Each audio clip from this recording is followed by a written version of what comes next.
Hello, everyone. It is good to be back here again with you, even as we continue to look at this very exciting book. And I hope by now you must have finished reading that book. And that book is not no other book than the Atomic Habits. Remember, when something is an atom is very small, but at the same time, it has very big impact. And those are the small, small habits that we say in Nigeria. Those small habits that we can form that can have massive impacts. Now, if you are watching this, I would like to assume that you've watched module one, module two, and if you haven't, I want to please go back to module one. Module one, this with the laws and every single thing. We looked at chapters 1, 2, and 3, I believe. Then module two began, looking at 4, 5, 6, 7, and today we're looking at the second law. The law one is the cue. The cue is a prompt. And today I'm going to be taking you through, the second law, and that is to make it attractive. Now, what I'll be talking about right now is basically building on the things that we discussed in module two, which are about the cue. You must have a prompt for you to form habits, for you to be consistent. There must be something that attracts you, to that thing, or rather, a cue. Remember, you want to drink water. For example, let's say you want to drink like 4 liters of water every single day. Then guess what? You must make sure you put bottles of water everywhere. Make sure it is on your table. Make sure it's because when you see it, that is when it's going to form a cue. So having learned that, we're now going to look at now making it attractive. Now, it is easier to drink water from something like this. Really nice. Some even have round bottle or even putting some sweetener like lemon or lime. Make it attractive, make it desirable, something you want to do. Like I have my coffee mug here. I love drinking from this coffee mug. There's just something about it. It keeps the coffee very warm, or even if it's ice drink, keeps it very, very cool. And it's great, you pop it on, put it down. You just want to hold it. So make it attractive. And that's what we're going to be looking at today.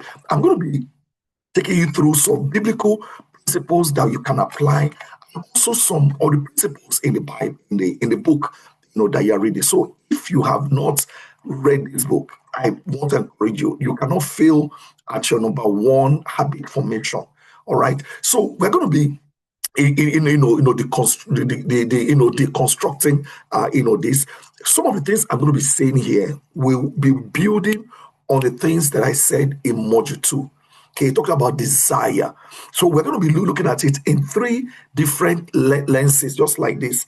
The lens you wear, determines how you see things. So I'm going to be looking at it from a professional lens. I'm looking at it from a theological lens. I don't want to break it down like a 5-year-old. And you're going to see that it's the same thing that we use for our children without even knowing that's what we're doing. That's the same principle that this book is going to call us to. Now, in habit formation, we're looking at the science behind it. Okay, you can actually learn the science of craving.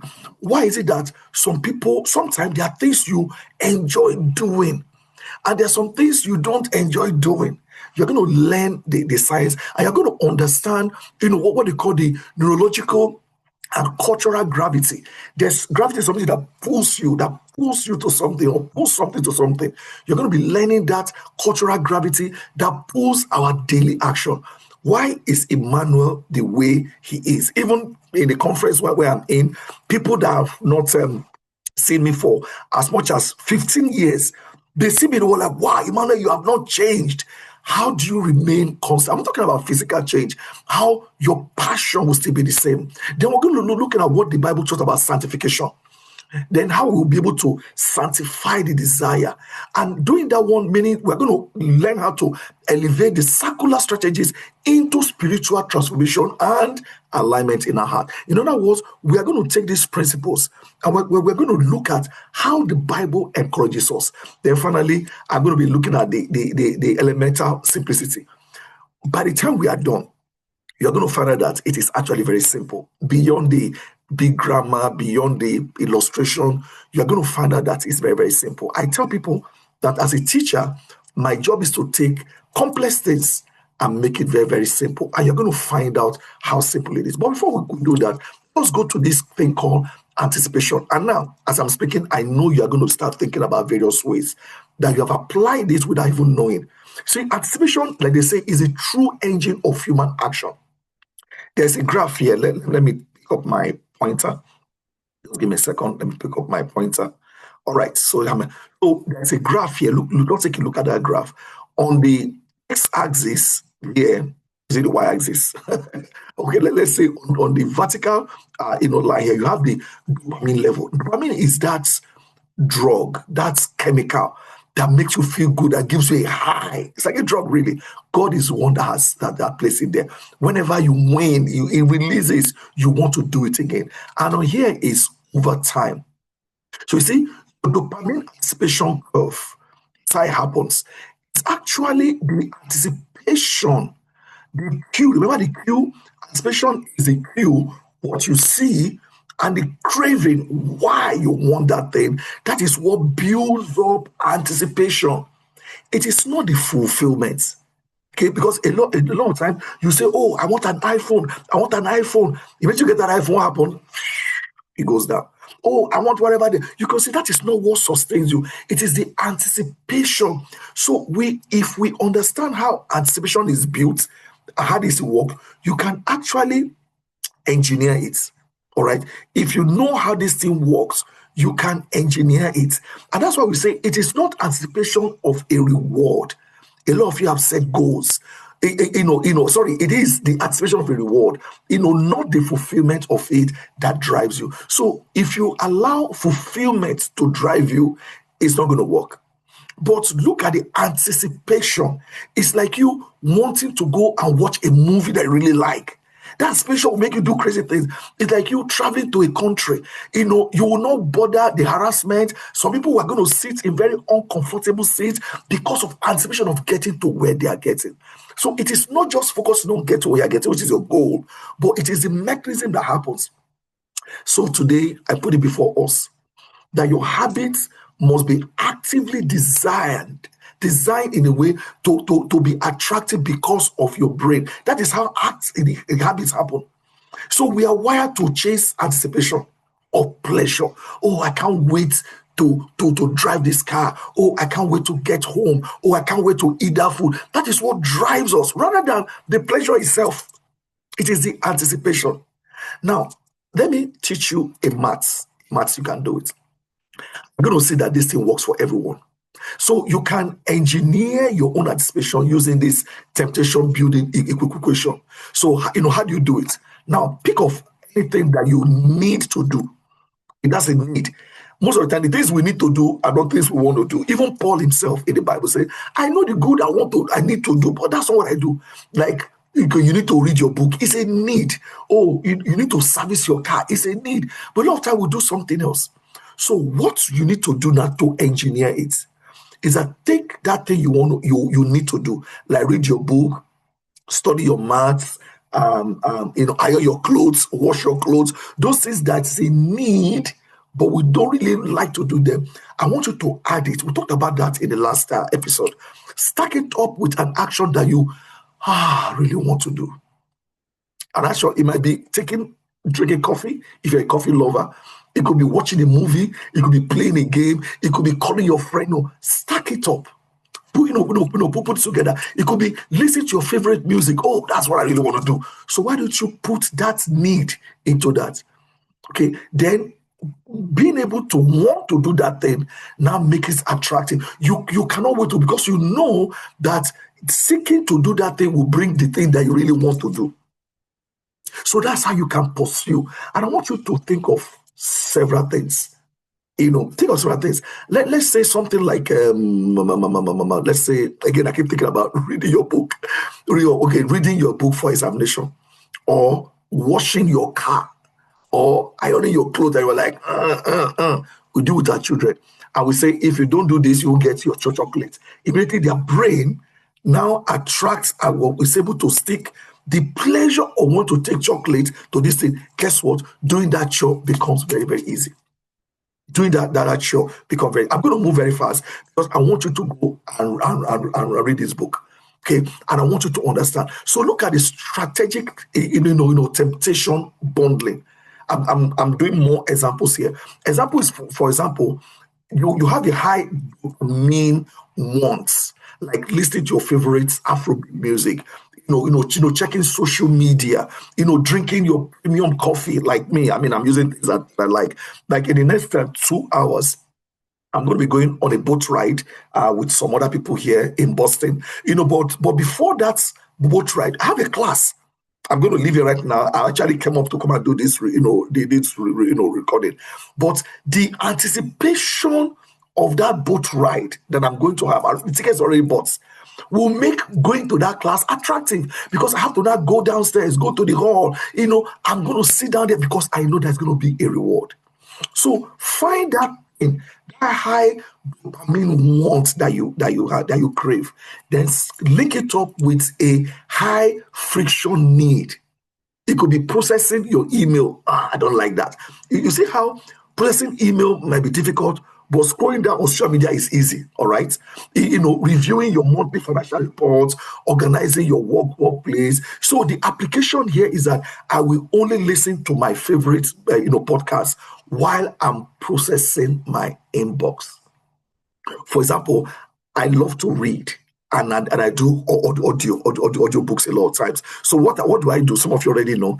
So I layer my book reading, audio book, to working out. So I go and do what I call prayer walk. So the first thing I do that, because getting up exercising is not my thing. I mean, I love, but it's not what I do. But I'm going to pray. I know I want to pray. I need to pray. So I start it off walking out. So I tell myself, I'm going to go around my neighborhood, and I do it like once or twice, praying. Then after praying, then I will not listen to my book. It's that anticipation. I'm not going to cheat. I'm going to go around. I'm going to pray. After, I'm not going to listen to that book. I'll use another example about this. What about going to watch? Today is actually the release day, 24th of April, release day of Michael J. Jackson biopic. What if somebody promised you that he's going to give you a first class ticket to go and watch this biopic if you only iron your shirts? Man, is that all? I go, iron, no. So that is how it works. So, but there are gravity that pulls us away from our need. You also need to know that gravity can pull you towards your need or pull you away from your need. So you must learn the science. Let's talk about the gravity of culture. You know what they say, that culture eats strategy for breakfast. Culture is, even Jesus Christ fought with culture. So you worship me in vain. Your rules about your teaching about rules, there is culture. So there's a core principle when we discuss culture.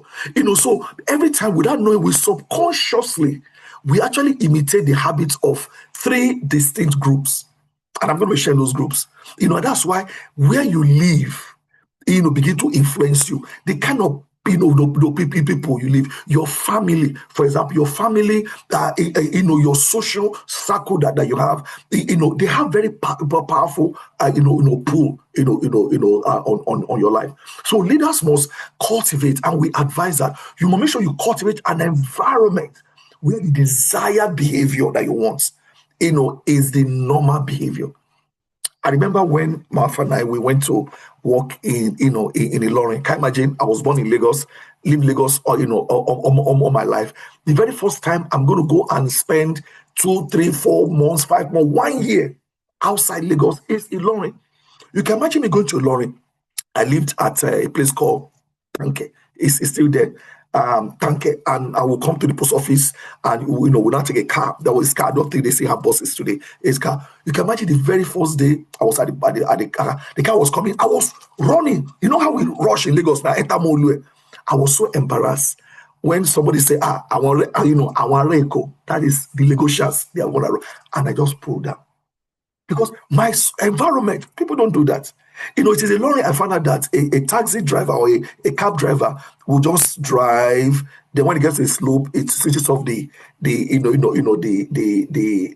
engine, and the car just glide back. They are not in a hurry, and that's why for over a decade the price remained 10 naira per drop. In fact, if you call per ride, if you call drop like you want to hire, they'll start looking at you and say, "Are you okay? Why do you want to hire?"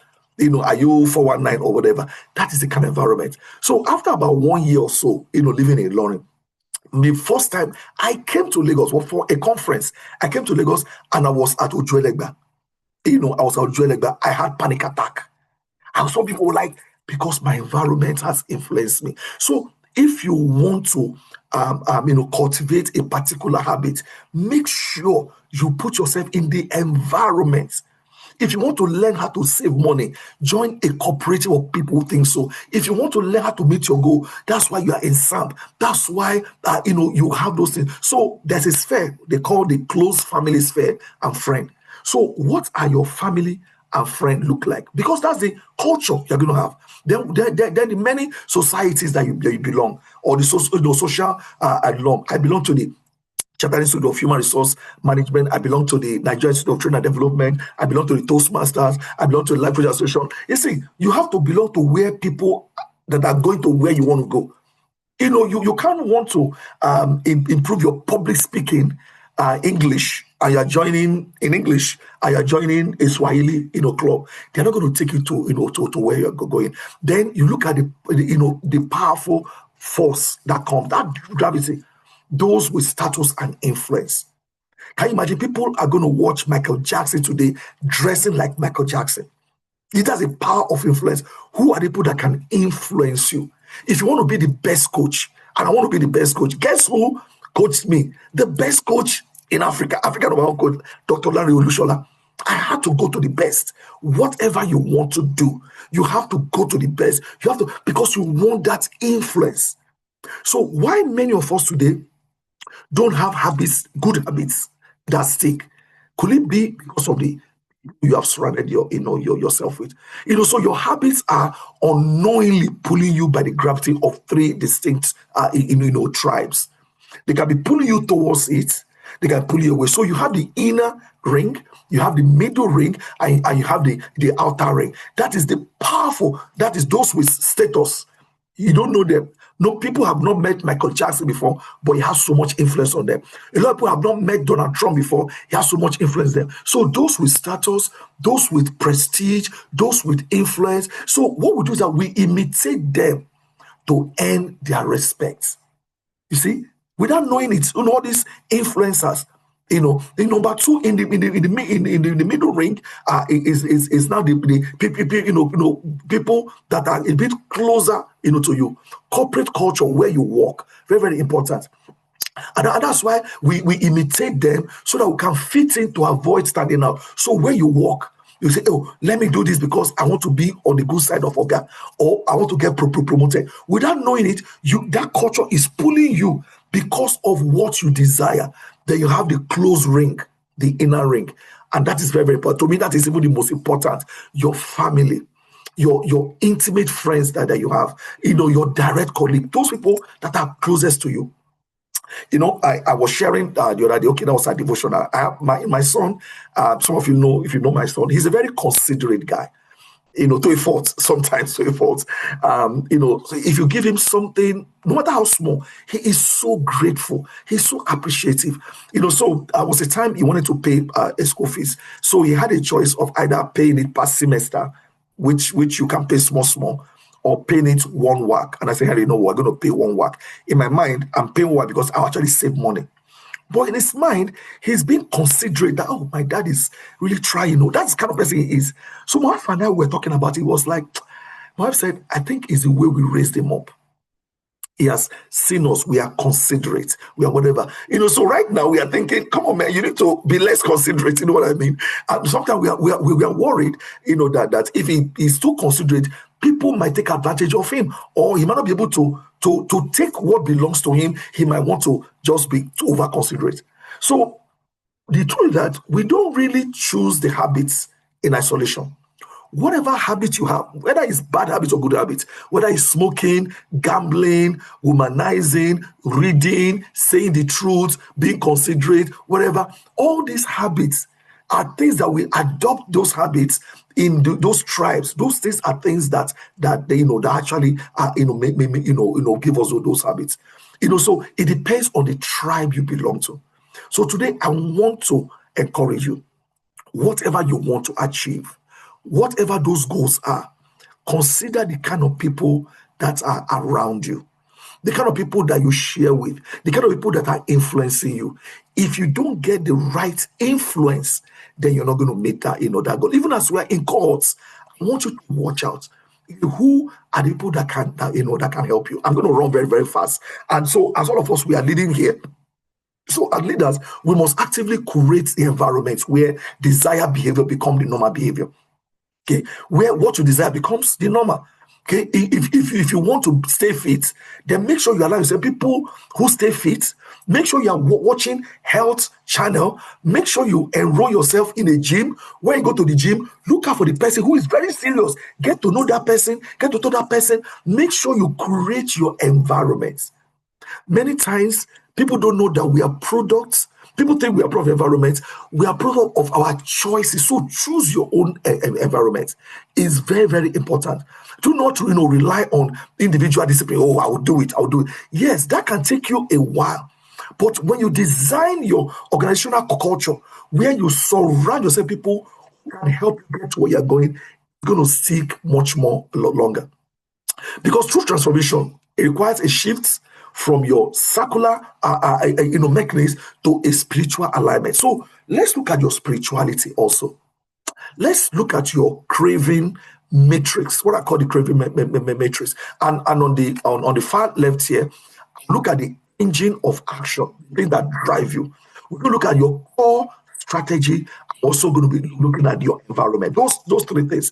So let's look at your circular approach and look at the biblical approach. You will see how the Bible supports this. In a circular approach, hacking dopamine and anticipation, we can hack it. You know how it works, so you can trigger it to your own advantage. That is your engine of action. When you come to your core strategy in a circular way, the people do habit stacking. They stack the habits and temptation, bundling them up so that wherever your money is, your heart will follow. So wherever this thing you enjoy doing is, the one you struggle to do will just follow. And your environment following the influencers and social norm. So even if you don't want to believe that this thing works socially, but look at what it does biblically also. In terms of your engine of action, the Bible says, delight in the Lord, and you're orientating your heart. So you have to set it somewhere. Number two, you have to go through this progressive sanctification, growth that is built on cumulatively. You have to be. Bible says by now you should be teaching other people, but you need to be taught all over again. Bible talks about solid food being for the mature, who by constant use have trained themselves to distinguish good from evil. Then what about cultivating spiritual community? People that will guide your eyes. We're going to be looking at some scriptures about that. But as I move from this slide to the next slide, I'm going to go very fast. Like I said, I'm going to go very, very, very, very fast. You need to know that circular mechanism, they change what we do. If you apply circular mechanism, you're going to change what you do. But beyond just having a habit change, Sam is also trying to build your spiritual life. But when you do spiritual alignment, it changes the who that you are. So beyond what, you might become a goal-getter, a go-getter. We don't just want to be a goal-getter, because it can also make you very worldly, okay? But we also want to change the who that you are, all right? The who that you are, very, very important, to look at that one. So that is why I want to talk about biblical habit formation and how it is fundamentally important in what we're doing. You have to desire. It's about desire management.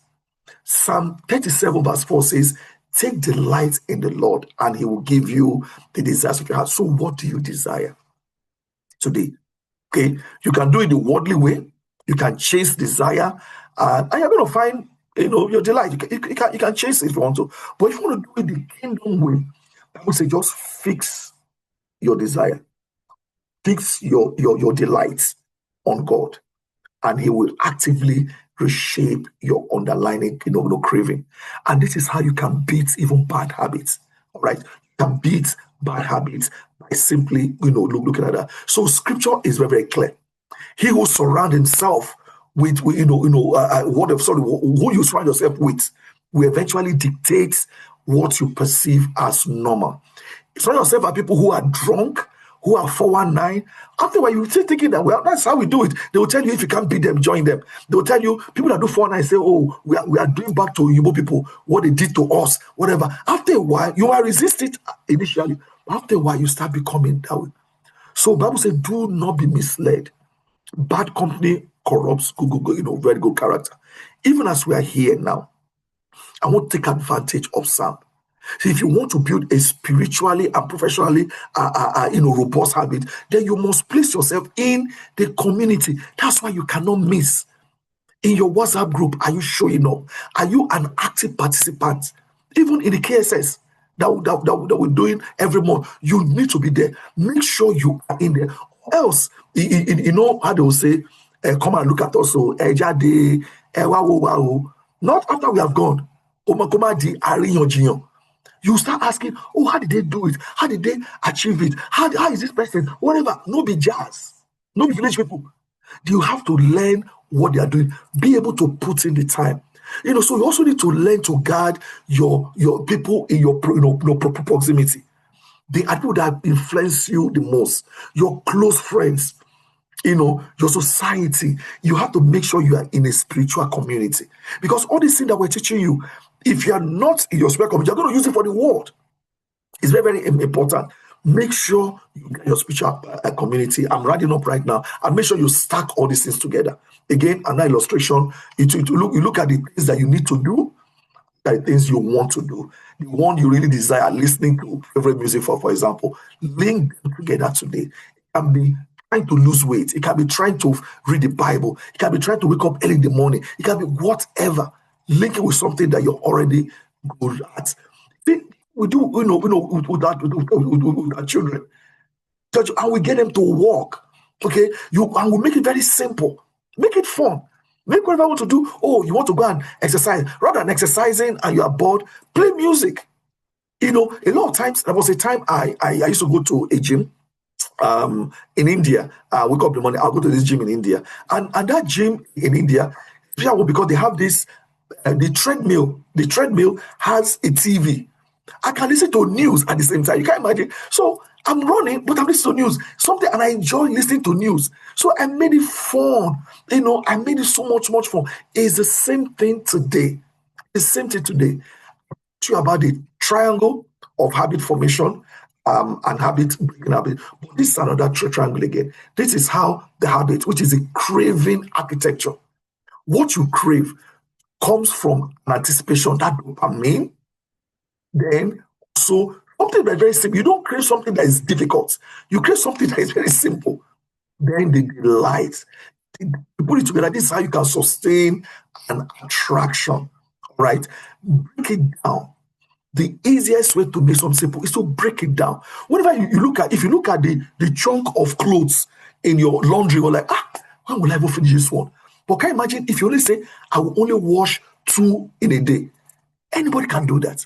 I belong to a coaching group that we met for like 10 months. We had people, must have had people in the US, in UK, and me here in Africa, other people again. One of the guys in the group is a naval officer in Hawaii. However, he's the office guy. He's not a combatant. And guess what he hates the most? He hates exercising. All this push-up, whatever there, and he's chubby. If you look at it, very chubby. So he now came and said, well, he always wants to do push-up, but he can't get himself to do it, to do all this 20, 30. And the guy coaching us said, can you do 1 push-up a day?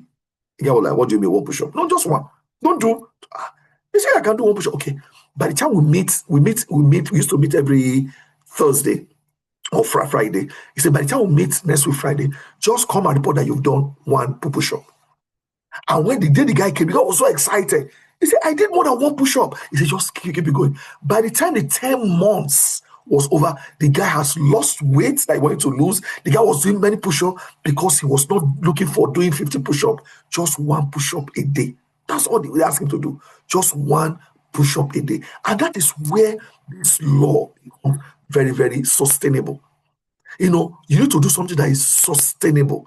Not something you just start like all this Isha Gragra, whatever. Think about it. This thing is going to help to build your mind, your mind, your environment, and your spirit.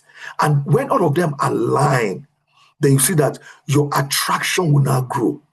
So when a habit is neurologically rewarding, in your brain is rewarding, then it's culturally supported and it's spiritually grounded. Guess what? It stops being a tax and it becomes effortless part of your identity. That's why people will go and even train in the rain. To them, that if they don't train, their body they will do the work. In the same way, people go back to bad habits. When you are able to link the neural pathway, your desire, your environment together, listen, you will always be a success. And guess what? The more you succeed, the more the dopamine is released. It's a drug. They make you feel high. Guess what? After a while, we always want to succeed. In fact, when you don't succeed, you won't feel good. So that is how you can begin to architect your life. So I ask you to, today, as we finish up, how will you redesign your environment this week? Today is the 24th day of April. For those of you who are listening, but how will you? It doesn't matter which day it is, but how will you redesign your environment this week to make sure that your desired behavior, that thing you want to become, is most attractive option? No matter how you look, that is going to be the best. So again, motivation is a temporary thing. I can inspire you today, I'm gonna be there tomorrow. But but when you not take it beyond, when you not cultivate a desire, that will not become permanent. They say practice makes perfect. The answer is no. Practice does not make perfect. Practice itself makes permanent.